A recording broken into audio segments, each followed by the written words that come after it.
usaha dari perusahaan daerah menjadi perseroan daerah diarahkan bukan hanya untuk meningkatkan pendapatan asli daerah, akan tetapi untuk memastikan bahwa perseroan daerah air minum dapat bekerja dengan efektif dan efisien sebagai peralatan kita dalam melaksanakan kewajiban memenuhi hak warga terhadap air bersih sekaligus berkontribusi bagi perlindungan sumber daya air.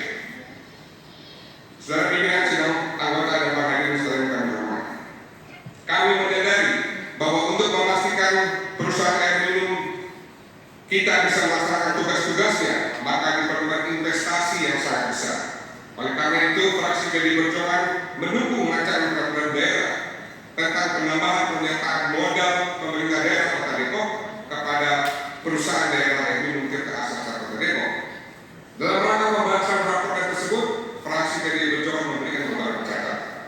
1. Pernyataan modal PDAM harus dikelola dengan profesional, akuntabel, dan memiliki daya saing, karena mengingat urgensinya permasalahan air yang menyangkut kepentingan masyarakat umum.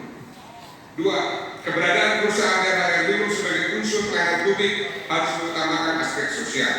Oleh karena itu, dalam penetapan harga produk harus mempertimbangkan keseimbangan antara kemampuan masyarakat dan tugas untuk memberikan kontribusi bagi pendapatan asli daerah Kota Depok atas segala rahmat dan hidayahnya, sehingga pada hari ini kita masih diberi kesempatan untuk melaksanakan paripurna secara tatap muka dan daring dalam rangka pandangan umum fraksi terhadap 3 rancangan Perda Kota Depok tahun 2021. Adapun ketiga raperda yang akan dibahas bersama adalah Raperda Kota Depok tentang perusahaan perseroan daerah air minum Tirta Aksasa Kota Depok, Raperda Kota Depok tentang penambahan pernyataan modal pemerintah daerah Kota Depok kepada perusahaan daerah air minum Aksasa Kota Depok. Yang ketiga, Raperda Kota Depok tentang pengelolaan dan retribusi pelayanan pemakaman dan pengelolaan air. Saudara pimpinan sidang, anggota dan para hadirin sekalian yang kami hormati, dan Allah menurunkan dari langit air, dan dengan air itu dihidupkannya bumi sudah matinya. Sesungguhnya pada yang demikian itu benar-benar terdapat tanda-tanda kebesaran Tuhan bagi orang yang menanyakan. Izinkan saya mengutip surat Al-Nahl 65. Fraksi PDI Perjuangan memandang air sebagai salah satu anugerah dari Tuhan yang Maha Penyayang. Harus dilihat sebagai komunitas sosial dan bagian dari hak asasi manusia. Indonesia telah meratifikasi Kovenant Internasional Hak Ekonomi Sosial dan Budaya dan memasukkan prinsip-prinsip penting dalam kovenant tersebut ke dalam konstitusi kita. Undang-Undang Dasar 1945 di pasal 28A menegaskan bahwa setiap orang berhak untuk hidup dan mempertahankan hidupnya. Kemudian pasal 28H ayat 1 menyebutkan bahwa setiap orang berhak sejahtera lahir dan batin dan mendapatkan lingkungan hidup yang baik dan sehat.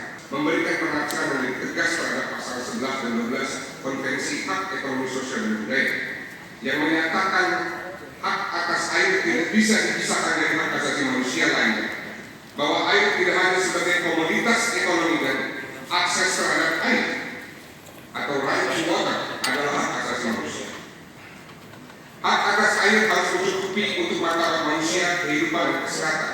Oleh karena itu, air harus dikelola sebagai barang sosial dan budaya, bukan semata-mata sebagai barang ekonomi.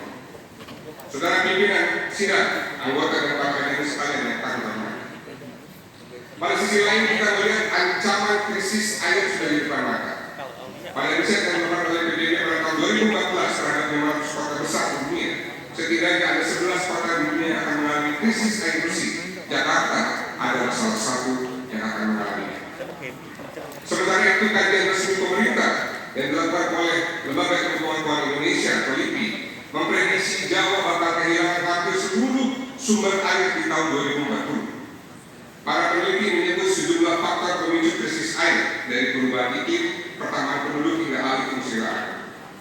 Persoalan krisis air ini juga akan dihadapi oleh Kota Depok yang memiliki pertumbuhan penduduk yang cukup tinggi dan dengan sendirinya mengalami banyak sekali alih fungsi lahan, baik untuk perumahan maupun aktivitas ekonomi lainnya. Berdasarkan apa yang diuraikan di atas, fraksi PDI Perjuangan memandang perusahaan air minum yang dimiliki oleh Kota Depok harus bekerja bukan hanya sebagai upaya untuk memenuhi hak warga terhadap air bersih, tetapi juga menjadi salah satu agen untuk mencegah dan mengantisipasi kerusakan sumber daya air yang pada gilirannya akan mempercepat krisis air di Kota Depok. Jangan lupa subscribe ya.